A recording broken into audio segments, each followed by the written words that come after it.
Well, we got our friend from India, who as far as I can tell, is a member of the Hindu faith. Says consciousness and Vedic concept of God, and then no question or actual proposition. Can you put some meat on the bone as to what you're referring to? Are you suggesting that consciousness somehow proves that gods exist? Hi, Justin and Forrest. Thanks for accepting my call. First of all, thank you for calling in. I have no aversion. Or hatred towards atheists or anything, because as per the Hindu worldview, even atheists are welcome to be Hindus. They can be Hindu atheists as well. But that being said, I saw that you guys are talking about compatibility of science and God, right? I would say that the Vedic model of God, the Vedic worldview of what God is and what is the relationship between God and creation and so on, is actually compatible with science. To begin, I would like to give you what the Vedic model of God is. Is that something you guys are interested in? Yes. Before you do, can you please tell us what is your name really quick? I would like to be called a Hindu. Okay, that's fine. I wasn't sure because I see you call in the web caller, and so sometimes things get mixed around. So I wasn't sure if the word Hindu got put into your name accidentally or if that's what you prefer. So we'll call you Hindu for the rest of the call. That's fine. Yeah, so I don't know much about the Vedic model, but my understanding is that the Vedic model has multiple deities. Is that correct? The Vedic model, in the ultimate sense of reality, has only one God, which is called Brahman. The many deities or manifestations of that one is actually you see as those different names and forms and functions, sort of like personifications or manifestations of that one. So it's like a modalist view where there's one supreme God, but it can manifest in multiple ways? Kind of. It's more, I would say, it's a panentheistic worldview, panentheism. Like pantheism. Okay. All right. So in your worldview then, or in your opinion, what would be like a good argument for why this would be the case, that this God or this reality exists? Yes. So I kind of like following this debate about whether consciousness originates from the brain or whether it is actually an ultimate reality of the universe and so on. So from what I could gather so far is neuroscientists, neurobiologists, whatever you might call, failed to prove that consciousness emerges from the brain. Even if you look at the debates going on between philosophers, mainly the philosophers who are non-materialist, non-physicalism philosophers, they claim that you cannot prove consciousness emerges from the brain, whereas the ones who are materialists, the neurobiologists, they say we can definitely prove consciousness emerges from the brain. But as we've seen so far in this debate, that the neurobiologists have failed to prove that consciousness emerges from the brain.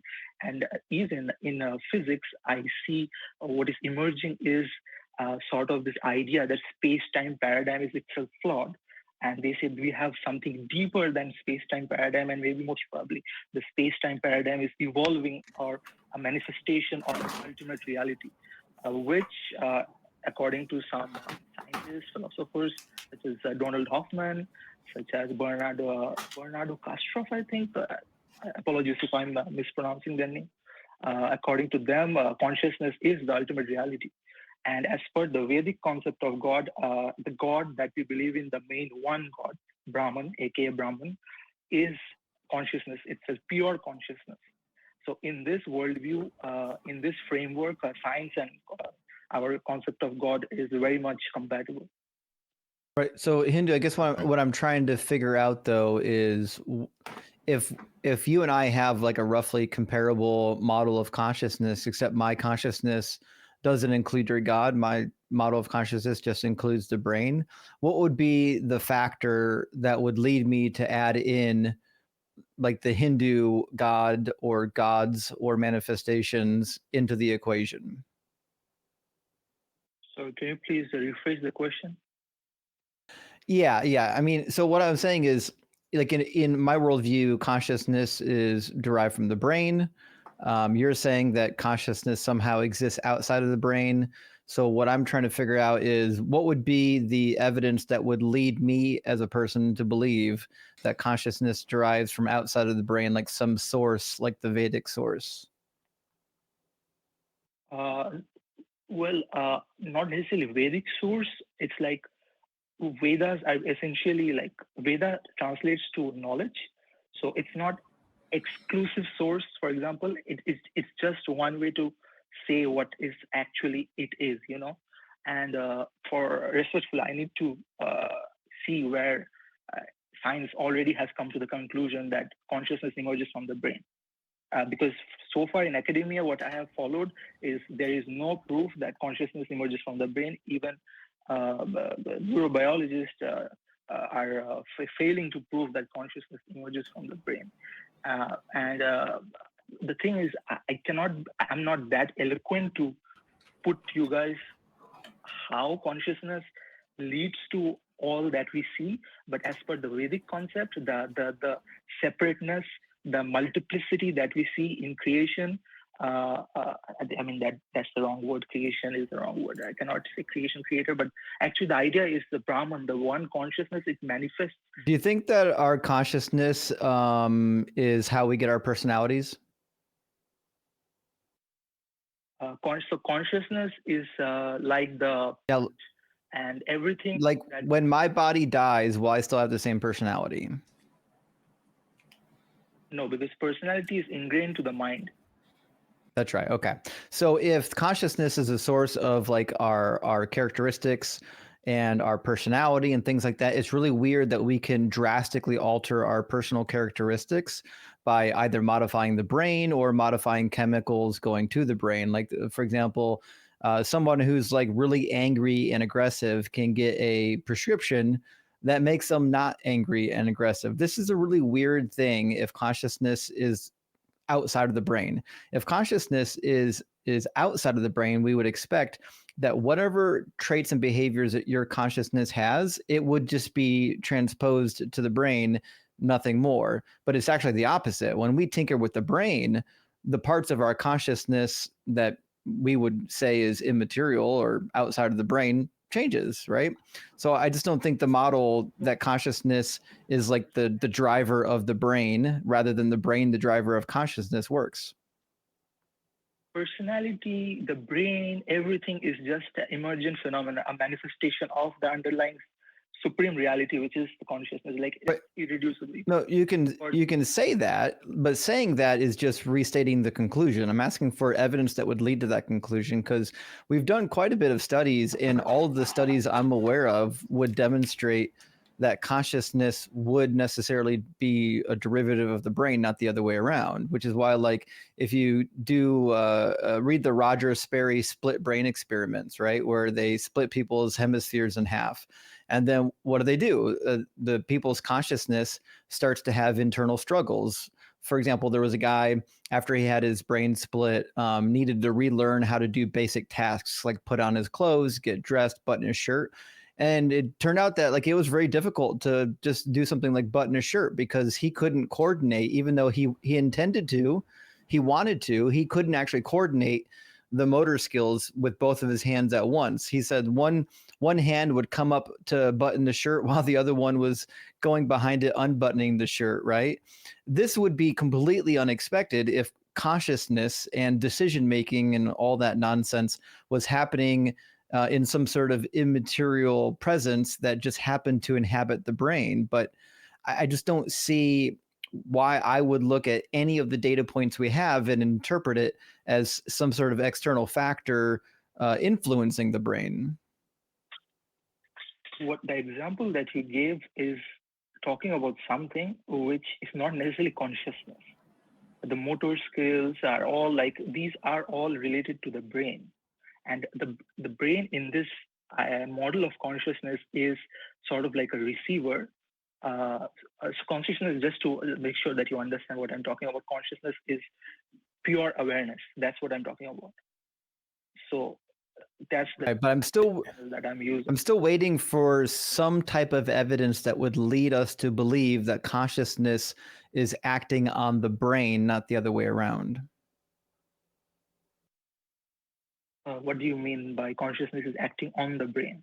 Okay. So you just keep restating your belief, and that's not an argument. You can't just keep restating your conclusion. You need to support your conclusion with some sort of evidence or fact, right? So like when I was a freshman in high school, we had to learn how to write essays. Since you're not in junior high anymore, you're in high school, you have to write good essays. And it said, start with your conclusion, do your research, and then fill in your supporting paragraphs. So you already have your conclusion. I need you to fill in the supporting paragraphs.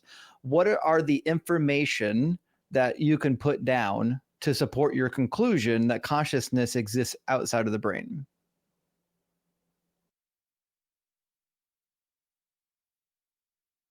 First, I need to know what your definition of consciousness is to move forward.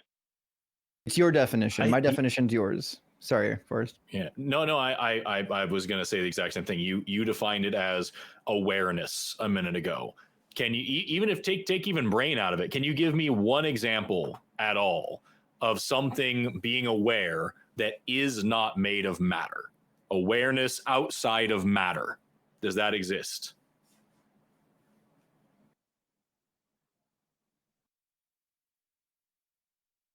Self-awareness cannot exist, but because the brain is like a receiver, it channels into that and it becomes aware of it then.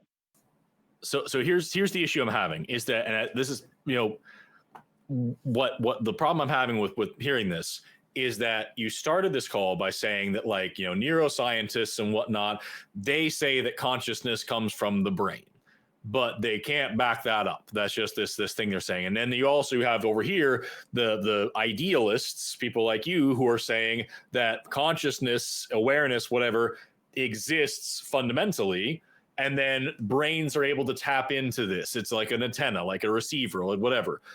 The issue that I'm having is that from my standpoint, right, as a materialist, as a biologist, as someone who's studied neuroscience, or just any level of this, if I'm looking at it from the idea that matter comes first and consciousness comes later, I can identify several steps to get to where consciousness is, and I have evidence for every single one of those steps. Most importantly, I have direct evidence to say that if I change this matter, then consciousness also changes, right? We have countless examples of, somebody's brain changes and their consciousness changes, their awareness changes, their personality changes. Justin touched on this just a moment ago. On the other side of the coin, if we start from the idealist standpoint and say that consciousness exists first, literally all we have is that statement. You have the presupposition that consciousness is first and then the brain's there. What actual experiments, what steps, what evidence do you have between the conclusion and the conclusion? All I'm hearing over and over is just the statement that the consciousness is out there and everything else taps into it. From the materialist side, I have a tremendous amount of identifiable steps and evidence for every single one of them. Where are you? Where all I'm hearing is just the presupposition. So what else do you have? First of all, consciousness doesn't change with the change of brain. The consciousness that I'm defining is awareness. So you are aware that you are someone else, but you are still aware. So that is still there. So consciousness is not changing. I would argue awareness can also change with changes in the brain, but go on. Oh, second, can we talk about the concept of observer effect, quantum mechanics and observer effect? Oh boy. I bet you it isn't what you say it is. This is not going to go well. Can you tell me what you think that is?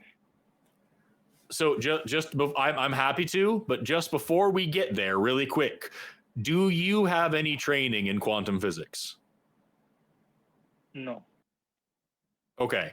I don't either. I'm a biologist. I have general physics training at an undergraduate level. Justin, do you have any training in physics at all, especially quantum physics? No, I went to school for electrical engineering and to learn fairy tales from the Bible. Okay, so we have 3 non-physicists here on the call.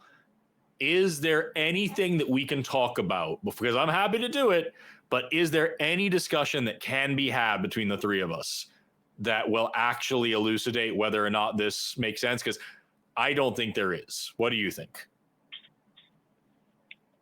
Okay, so let's think about this. Okay, let's think about our dreams. our dream world. Okay. Okay, so we're moving on to something else now. That's good. Yeah, it's weird that you didn't answer his question. I thought it was a pretty easy question. It's like no. I'm trying to talk about something that is common to all three of us. That's why I'm talking about dreams. Is it a common experience, or is it something that any of the three of us have actually studied in a real sense and have real training in? There is no training required to talk about dreams. Like we all experience the dreams where we feel that everything is real and the dream. Right, but there is training necessary to talk about what dreams fundamentally actually are and where they come from and whether or not they mean anything spiritual. Like that is something that you should have some training in. And I've studied quite a bit of neurobiology, but I've never studied dream states. I'm talking about the dream world, like the idea is we sleep every night. Sometimes when we dream, we feel that it seems real, right? But ultimately, when you wake up, you see that it was just a manifestation of your mind, where you, in the dream, including the dream, was just your mental product. So you were in that dream, and that you are aware of that dream, and then there is a dream world also. But all three are just manifestations of your dream, of you, basically, of your mind. As per this analogy, the idea is this, that the physical world that we see, essentially. Hindu, I don't think this conversation is going anywhere, and we've got time for just one more guest. And no amount of like talk about the immaterial reality of dreams is going to get you to the finish line. But we appreciate you coming up and having a chat with us. It's definitely intriguing to hear people from different religions talk about their religion. At least it's interesting to me, so I appreciate that. But we've got to move on to our last caller. Okay. No worries. Bye. Take care. Cheers. Take care. I wonder what he believes about dementia. My grandma died with dementia and lost her mind slowly over the course of years as she did. So I wonder, did just part of the fundamental of reality leave her from piece to piece? Was her receptor breaking? How do you square that circle? And you're talking about stuff like that. I don't know. It's rough. Yeah, that is a tough one.